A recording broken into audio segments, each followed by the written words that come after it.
The church typically has a serious lack of commitment, at least in my opinion. Why is that so? We have this phenomenal message to bring to the world, but it seems like we lack a commitment that matches the message. If you're watching on YouTube and you're with a group, even if you're by yourself, you might want to just pause at this point and answer that question. Why do you think that the church normally lacks the kind of commitment we should have? Well, maybe we haven't really thought through why we should be committed to the Lord. And so here's the guiding question that we're going to have in this particular study right now. Why should you be committed to God? We are often saying, yes, we should be committed, but why? What reasons can you give to be a dedicated, a loyal, devoted follower of the Lord? Could you give several reasons? This is the question we're going to be addressing today in the book of Esther. The background here is that the people should never give up. They should make sure that they are continually following the Lord.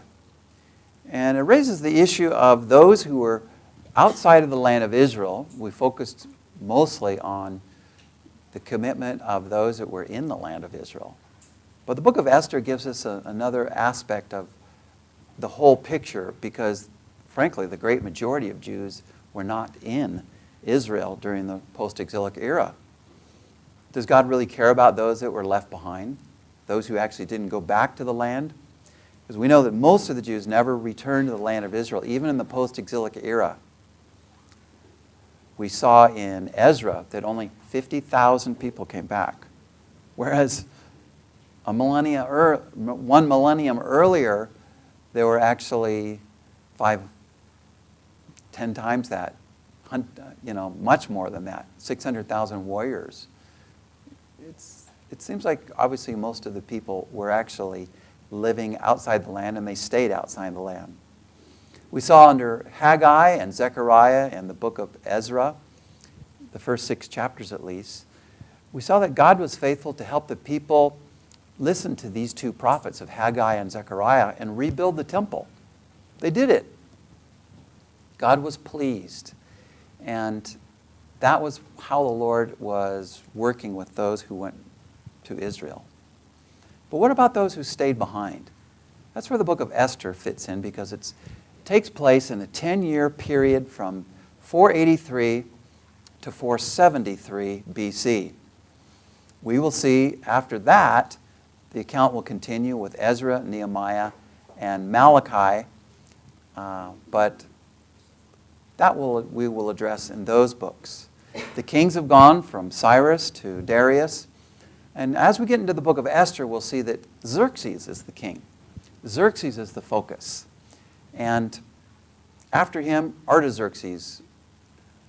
But Xerxes is the main king in this book of Esther. The Persian Empire was, as noted previously, one vast, vast empire, stretching all the way over to Libya and Ethiopia and Macedonia in the west, and then all the way to India in the east. It was said in Esther chapter 1 that it went from India to Ethiopia. This is what happened during the time of Xerxes, Esther 1:1 says. The Xerxes who ruled over 127 provinces, stretching from India to Cush. Cush is the ancient name of Ethiopia. And this was a vast kingdom, larger than any other at that time. And we're actually putting the account of the book of Esther in between Ezra chapter 6 and 7. Because there's a 58-year gap there between the time of Zerubbabel, where the temple was rebuilt, to Ezra coming on the scene and teaching the people and leading a revival of the people in Ezra 7 and following. So we've come to Esther. Esther. You get it? Esther? Yeah. All right.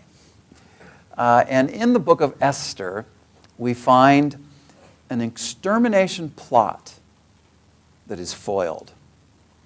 We will see in this book how the plot was planned to kill all of the Jews throughout the entire Persian Empire, and how God worked to foil that whole plan and turn those who were seeking the destruction of the Jews, turn them on their heads.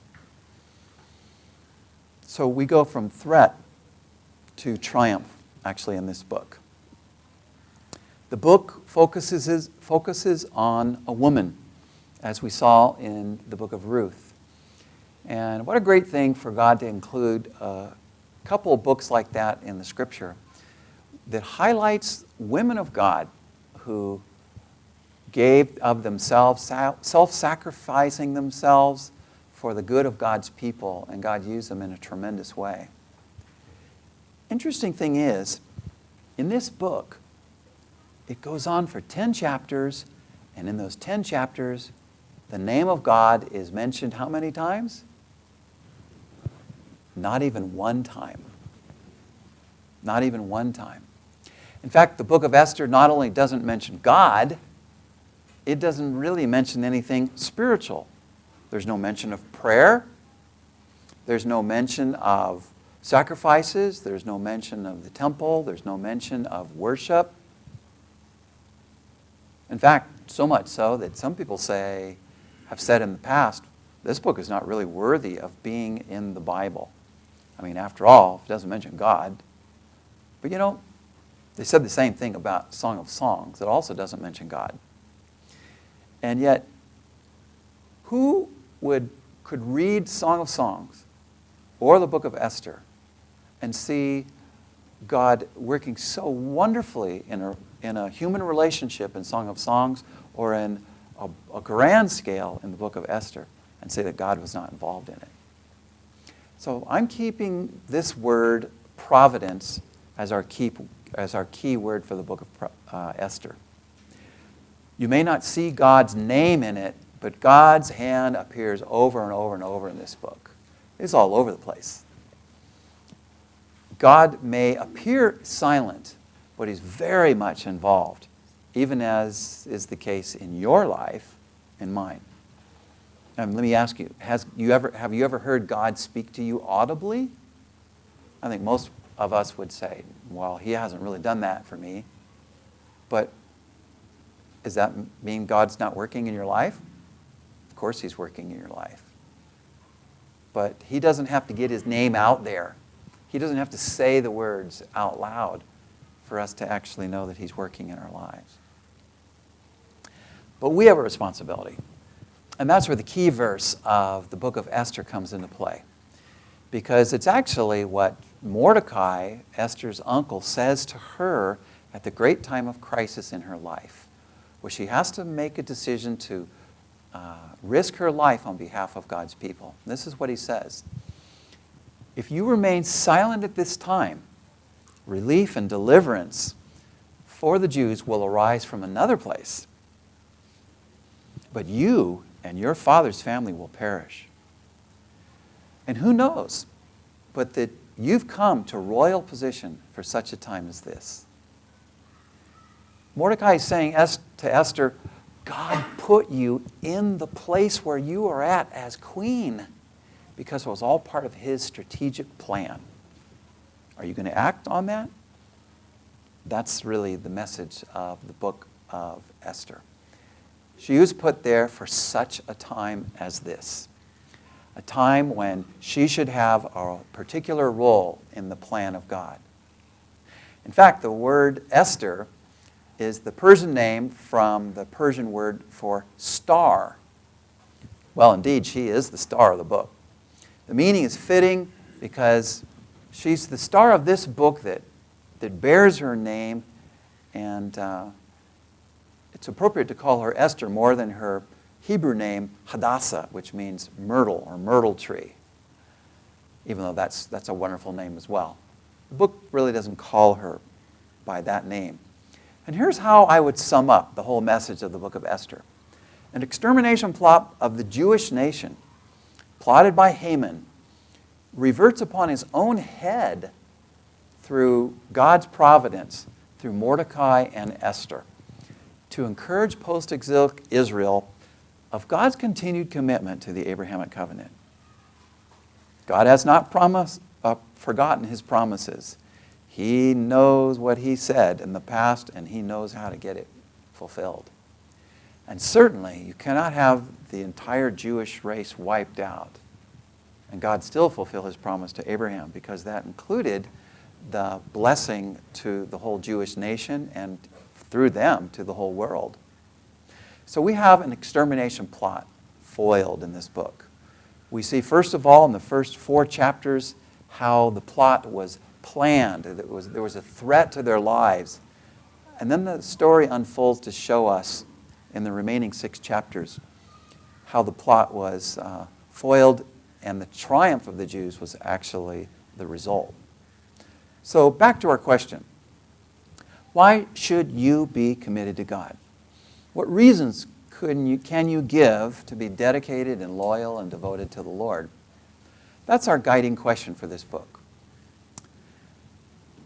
And we're going to get 2 answers to this question in the book of Esther. Here's the first one. Why be committed to God? Because, well, God's work faces threats. The Lord wants us to be committed because Satan is always trying to push down whatever the Lord is trying to raise up. And it's through the means of God's people doing God's will, committed to Him, that we are actually fighting back the enemy. You know, God commands our wholehearted devotion as we face many obstacles actually that are against His plan. And yes, He Himself is the one who's responsible for it all, but He uses people. And He uses those who are committed to what He has in store when the threat comes our way. We see this coming to play as we get on into the book. We find in chapters 1 to 4, Haman's plot to exterminate the Jewish people becomes known to Mordecai and Esther, whom God has strategically placed to inform Israel that apart from God, it could not exist as a nation. God was working behind the scenes to protect His people, putting people in the right place. And frankly, not only in the book of Esther has He been doing that, but He's been doing that all through history. The book of Esther is just one example of how He did that. And we will see after that Haman's extermination plot reverts upon his own head through God's providential workings to encourage post-exilic Israel of God's continued commitment to the Abrahamic covenant. This would have been a great encouragement to the people who had not made their way back to the land and needed to see God working His will in their lives. And what a great encouragement the book of Esther would have been. It starts with confusion. It starts with confusion even over who's to be the wife of the king. It got that bad. Xerxes was the king over this vast domain. And yet he found that when he sought to even embarrass his own wife, that he didn't have command even over his own wife. And so he divorced his wife Vashti, who refused to come before him and his nobles. And that caused in chapter 2 the need for a replacement for Vashti. And so what they did is they had a beauty contest that would take the most beautiful women throughout the land. And they would be there to pose and have all these treatments to become quite beautiful. Yes, like that. And this beauty contest was perhaps like many beauty contests today, not fair, because people have their certain people that they favor. And that was the case of Esther, who found favor in the eyes of the one who was in charge of this particular contest. We find that through all of it, these women, it was more than a beauty contest. They would actually go and visit the king in the evening and then return back to the harem in the morning. So it doesn't take a whole lot of imagination to see what might have happened during the night. Esther had not revealed her family background at this point, but Memucan, who was the one who was in charge of this whole contest or this whole process, he really was drawn to Esther and favorable toward her. And so we see that the king, of all the women, after these 12 months of the beauty contests, he chose Esther. Chapter 2, verse 17 says, "Now the king was attracted to Esther more than any of the other women, and she won his favor and approval more than any of the other virgins. And so he set a royal crown on her head and made her queen instead of Vashti." Now, we might ask the question, did Esther act honorably to go and spend a night with the king? Well, she acted honorably by following the advice of her uncle. She acted honorably by following the advice of those who were in charge of the whole contest. She showed a really submitted spirit to them and to God by doing everything that they said. She was not a strong-willed woman. She was willing to do whatever would be in the best interest of her nation. We don't see her actually acting on her own, in her own interest. We see her actually quite submissive to those in authority over her. The text doesn't seem to indicate that she acted dishonorably, considering the situation she was put into. In any case, she became queen. And the confusion subsided at that point. But other issues came up. At the end of chapter 2, we see that Mordecai was placed in a strategic place where he heard two men plotting the king's life. And Mordecai brought this information to the proper authorities, and these men were actually executed, and the king's life was spared. But it was all forgotten. It was recorded in the annals of the king, as we see at the end of chapter 2, but that was about all. And then we have another plot coming about in chapter 3. Mordecai refused to bow before Haman, one of the king's main royal officials. Why he didn't, it doesn't really say. But all the king's officials, chapter 3, verse 2 says, knelt down and paid honor to Haman, for the king had commanded this concerning him, but Mordecai would not kneel down or pay him honor. Now, when you think about it, Mordecai is actually putting his life in danger. He has just spared the life of the king, but now Mordecai is putting his own life in danger by not bowing before Haman. And so he incurs not only the wrath of King Xerxes, but Mordecai not only incurs the wrath of Haman, but all the Jews become the target of Haman. He learns that Mordecai was a Jew, and he doesn't want to just kill Mordecai. He wants to kill all of his people. Of course, Haman doesn't realize that Queen Esther is a Jewess, and that thickens the plot a bit here. So Mordecai continues sitting down. And you know, when a man is very focused on himself, very arrogant, to not be given the honor that he thinks he deserves is actually quite a serious matter. And so we see in chapter 4 that courage and this conspiracy has to be followed by courage here. We're still in the grave danger part. How is it that she has to show great courage? Well, when Haman devises a plot to kill not only Mordecai, but all of the Jews, that becomes obviously a big problem for Esther's life, as well as for all the Jews and Mordecai throughout the entire Persian Empire.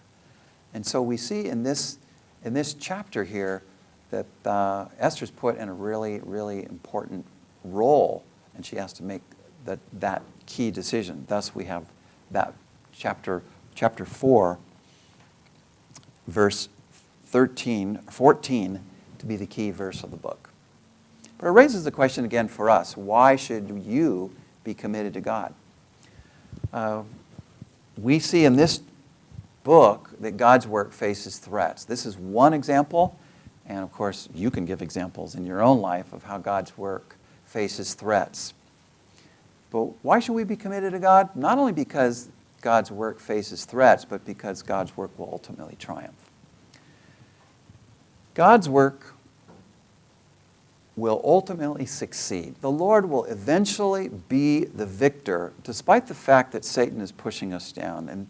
And that itself should be an encouragement for us to really be committed to the Lord. I think it's easier to be committed to the Lord, to God's plan, when we know that it will ultimately succeed. I mean, how many of us really want to be committed to something that we don't think is actually going to succeed in the end? And so Esther's put into that position where she needs to actually go to the king. Mordecai has said to her, "Don't you think you're put into royal position for such a time as this?" She ponders it, and she courageously goes to the king. She actually risked her life to go see her husband. You have to realize that this is a time of power and arrogance by Xerxes. And so, chapter 5 says that she put on her royal robe, stood in the inner court of the palace in front of the king's hall. And when the king was sitting there in the royal throne, and he's facing the entrance, and he saw Queen Esther standing in the court, he was pleased with her. And he held out to her the gold scepter that was in his hand. So Esther approached and touched the tip of the scepter. The king could have used that scepter actually to take Esther's life. He had not seen her for a month or so. He knew that she was risking her life to talk to him.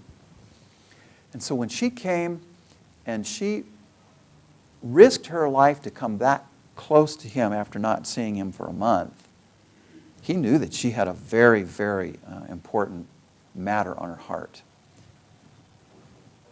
Well, Esther wisely did not explain to the king the situation at this point.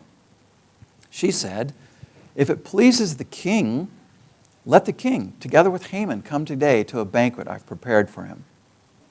"Bring Haman at once," the king said, "so we may do what Esther asks." And so they went to the banquet. It's quite a great story here. And we find that Haman, being arrogant that he was, feels tremendously honored, not only by the king, but by Queen Esther as well, to be at this banquet. And so he's so thrilled that he has honor that it really goes to his head. He enjoys the banquet, enjoys all of this, but the issue doesn't really come out regarding what was on Esther's heart. And so, as they were drinking wine, the king asked Esther, "What's your petition? It'll be given to you. What's your request? Even up to half my kingdom, it will be granted." And Esther said, "My petition and my request is this: if the king regards me with favor and it pleases the king to grant my petition and fulfill my request, let the king and Haman come tomorrow to a banquet I will prepare for them. And then I'll answer the king's question." So all that happens at the banquet. And the next day, verse 9, Haman went out that day happy and in high spirits. Well, he was until he saw Mordecai at the king's gate and observed that he neither rose nor showed fear in his presence. He was filled with rage against Mordecai. And nevertheless, Haman restrained himself and went home. So he called together all of his family and friends and boasted to them all that evening. Boy, I'm the only one the king really has a great honor for today. And besides that, there's a banquet tomorrow. I'm going to the banquet tomorrow. Just the king and queen and me. He's so full of himself. And his wife plays quite along with this as well. Maybe she was part of the problem. In verse 14, his wife Zeresh and all the friends said to him, have a gallows built 75 feet high, and ask the king in the morning to have Mordecai hanged on it, and then go with the king to dinner and be happy. And this suggestion delighted Haman, and he had the gallows built. Now think about that. 75 feet tall? A 7-story building? That is one tall gallows to hang someone, don't you think? And they had it built overnight? I could just see all of Haman's men out there with torches there, and all the wood they would have had to gather. This was a big, big project to complete overnight. But they did it. Haman was a man who had great authority, and so they had the gallows built. By the next morning, when we get into chapter 6, everything's ready to hang Mordecai. So Haman thought. Well, that night, chapter 6, the king could not sleep. So he ordered the book of his chronicles, the record of his reign, to be brought in and read to him. Okay? What should you do if you're a king and you can't sleep? Well, I guess you've got such a boring reign that if you bring in the history of your kingdom, then probably that'll help you sleep. At least that's what he thought. It didn't work, though. It was found, recorded there, that Mordecai had exposed Bigthana and Teresh, two of the king's officers who guarded the doorway, who had conspired to assassinate King Xerxes. So instead of the king actually being able to sleep better because of this reading, he woke up and he said, hey, what's been done for Mordecai? He saved my life. What have we actually done for him? Nothing's been done for him, his attendants answered.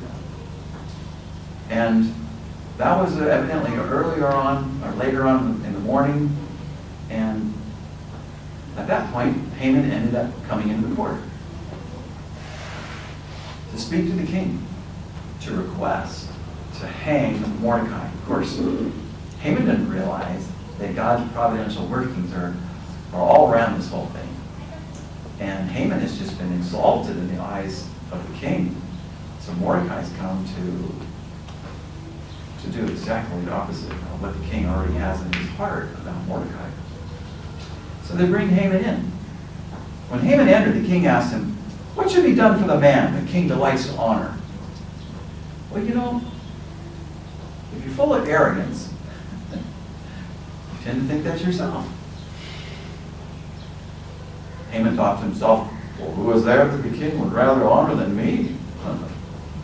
So he answered the king, for the man the king delights to honor, have them bring a royal robe that the king has worn, and a horse the king has ridden, one with a royal crest placed on its head. And let the robe and horse be entrusted to one of the king's most noble princes. And let the robe, the man the king delights in to honor, let them robe the man the king delights to honor, and lead them on a horse through the city streets, proclaiming before him, this is what will be done for the man the king delights to honor. Haman's like, wow, it's going to happen to me, you know. Go at once. The king says, get the robe and the horse, and do just as you have suggested for Mordecai the Jew. Do not neglect anything you have recommended. That's an order. Haman had no choice but to follow the order. I would love to have seen that. Haman marching out in front, Mordecai up on the horse. And Haman says, "This is what is to be done for the one the king desires to honor." And Mordecai, "I don't think they can hear you. You got to say a little bit louder, a little bit louder. This is what will be done for the one the king desires to honor." You lift up your head, Haman, please. I wonder what kind of interchange going on between those two guys. And of course, I don't mean to imply that Mordecai was arrogant about it. But Mordecai knew that Haman absolutely despised him. And Mordecai was beginning to see, yes, God's name is not mentioned anywhere here, but God's stamp is all over this whole situation. Well, Haman was just absolutely humiliated. He rushed home with his head covered in grief. And he told Zeresh, his wife, and all his friends everything that had happened to him. And what kind of consolation did they give? His advisors and his wife Zeresh said to him, "Since Mordecai, from before your downfall started, is of Jewish origin, you cannot stand against him. You will surely come to ruin." "Well, thanks a lot, sweetheart. I could imagine send it his way." And while they're still talking with him, the king's eunuchs arrived and hurried Haman away to the banquet Esther had prepared. You ever go to a banquet and you really didn't want to be there? A wedding banquet, a funeral, or whatever. Imagine Haman attending this banquet with a foreboding. And that's exactly what we have in Esther chapter 7. So the king and Haman went to dine with Queen Esther. And as they were drinking wine on that second day, the king asked again, "Queen Esther, what is your petition? It will be given you. What is your request? Even up to half my kingdom, it will be granted." Here was Esther's answer. "If I have found favor with you, O king, and if it pleases your majesty, grant me my life. This is my petition, and spare my people. This is my request. For I and my people have been sold for destruction and slaughter and annihilation." Really? Long pause. The king was confused. Somebody's trying to kill the queen? Well, who would do that? Verse 5. King Xerxes asked Queen Esther, "Well, who is he? Where's the man who has dared to do such a thing?" "The adversary is this vile Haman," Esther says. Oh my. She certainly pointed at him. And Haman knew this was the end. Haman was terrified before the king and queen. The king got up in rage, left his wine, and went out to the palace garden. But Haman, realizing that the king had already decided his fate, would stay behind to beg Queen Esther for his life. And just as the king returned from the palace garden to the banquet hall, Haman was fallen on the couch where Esther was reclining. The king exclaimed, "Oh, will he even molest the queen while she's with me in the house?" And as soon as the word left the king's mouth, it covered Haman's face. He's a goner. They covered his face. Then Harbona, one of the eunuchs attending the king, said, "A gallows 75 feet high stands by Haman's house. He made it for Mordecai, who spoke up to help the king." Very carefully chosen words, don't you think? Remember, Mordecai's the guy who saved your life, and here's an opportunity. Nobody's actually hanging on that gallows that's built for this kind of thing. Hang him on it, the king said. And so they hanged Haman on the gallows he prepared for Mordecai. And then the king's anger subsided. Think of the courage that it took for Esther to confront this situation.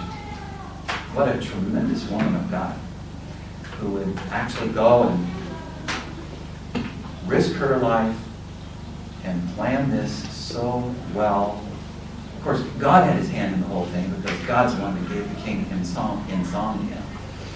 As we get to chapter 8, we see the vindication. We see actually what happens on all this. Because Haman dies. He's out of the picture here. And that same day, chapter 8, verse 1 says, King Xerxes gave Queen Esther the estate of Haman, the enemy of the Jews, and Mordecai came into the presence of the king. For Esther had told him how he was related to her. The king took off his signet ring, which he had reclaimed from Haman. They took the ring off before they executed him. And he presented it to Mordecai. And Esther appointed him over Haman's estate. Well, Esther again pleaded with the king. Falling at his feet and weeping, she begged him to put an end to the evil plan of Haman the Agagite, which he had devised against the Jews. And then the king extended the gold scepter to Esther, and she arose and stood before him. If it pleases the king, she said, and if he regards me with favor and thinks it the right thing to do, and if he's pleased with me, let an order be written overruling the dispatches that Haman, son of Hammedatha, the Agagite, devised and wrote to destroy the Jews in all the king's provinces. For how can I bear to see the disaster fall on all my people? How can I bear to see the destruction of my family? So they did it. The vindication to protect the Jews was another edict that allowed the Jews to actually protect themselves.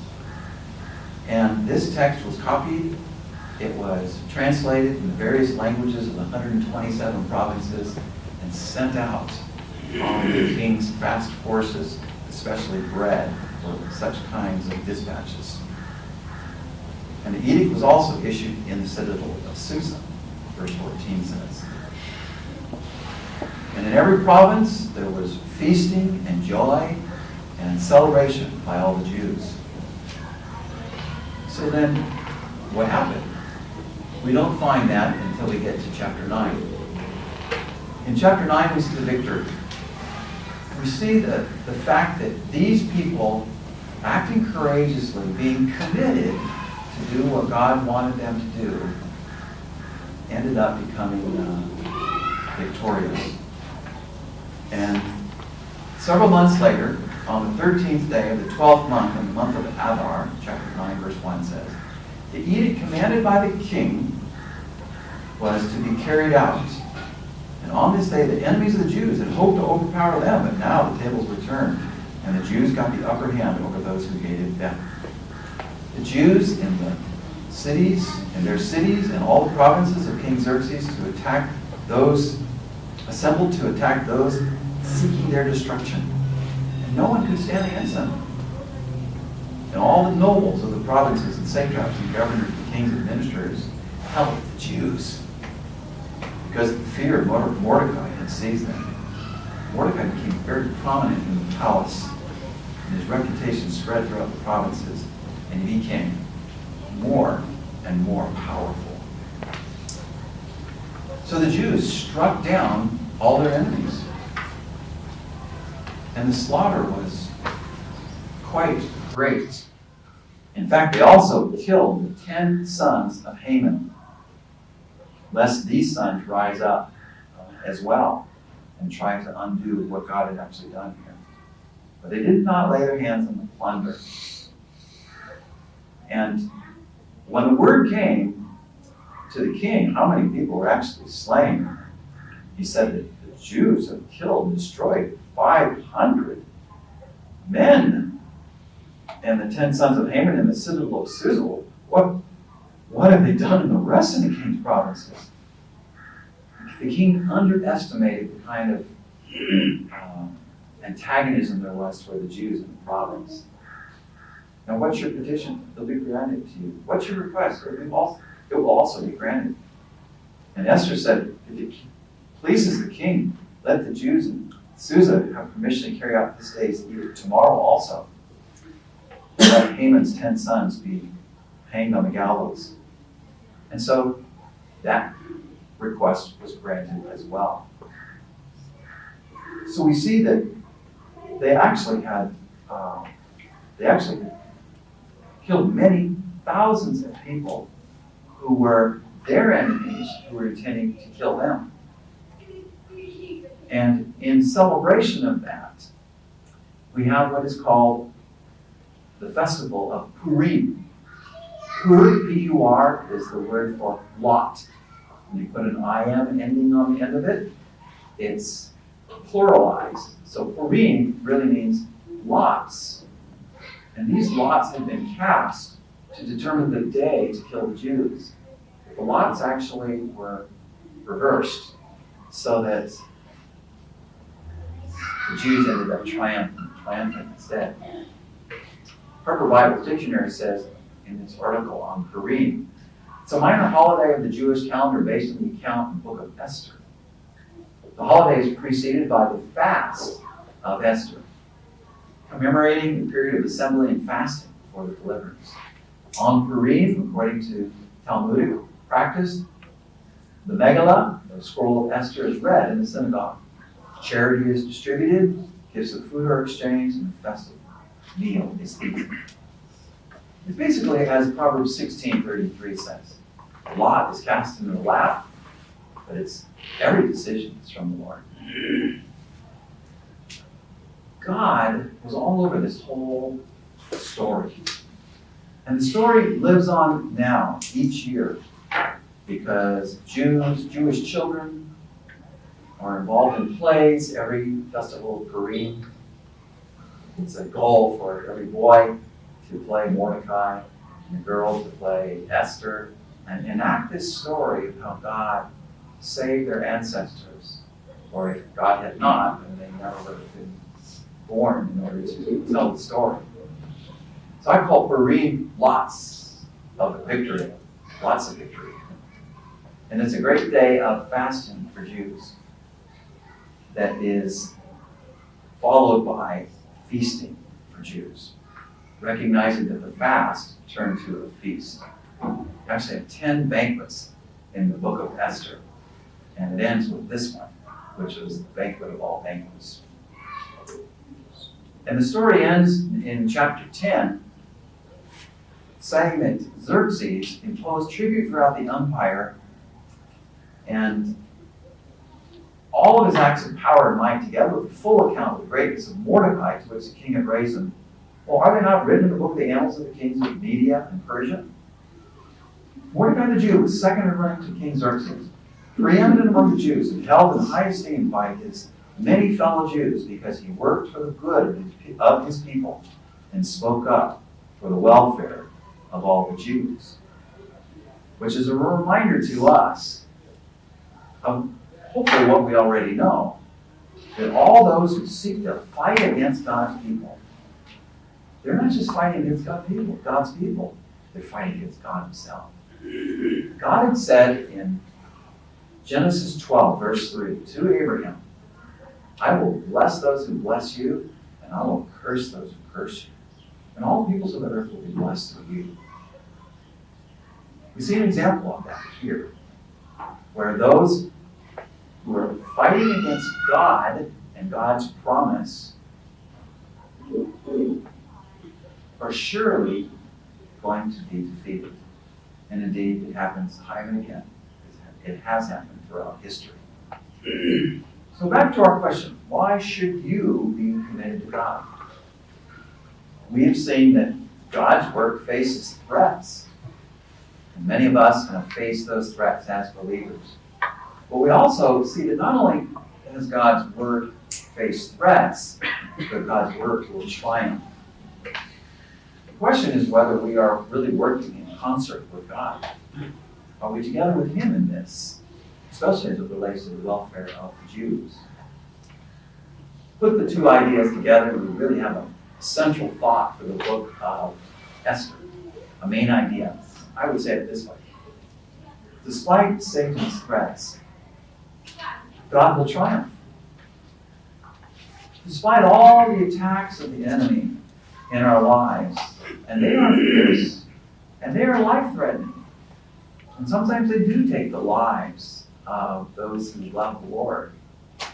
Nevertheless, in the grand scheme, in the big picture of it all, God is going to triumph, despite the fact that we may really suffer for Him. So what to do? What should we do? How should we respond in all of this?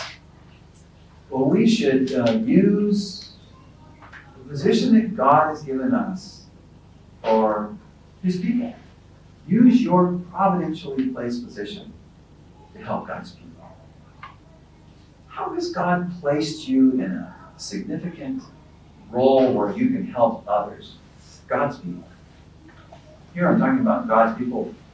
Yes, Jews. We certainly don't want to be people who persecute the Jews or any people. But what about those who honor the Lord? We should be representing God's people and living our lives to do all that we can for the benefit of God's people. What a sad thing to see when believers sometimes actually oppress other believers rather than using the power and authority and position they have to be a blessing to them. If you go to Iran today, you can visit Esther's tomb. She's honored there, and it's a reminder to those who live in Iran and those who visit the tomb that she was willing to be God's person, in God's place, in God's timing, to do what God wanted her to do. She's a reminder to us that we should be people who hold to those same priorities.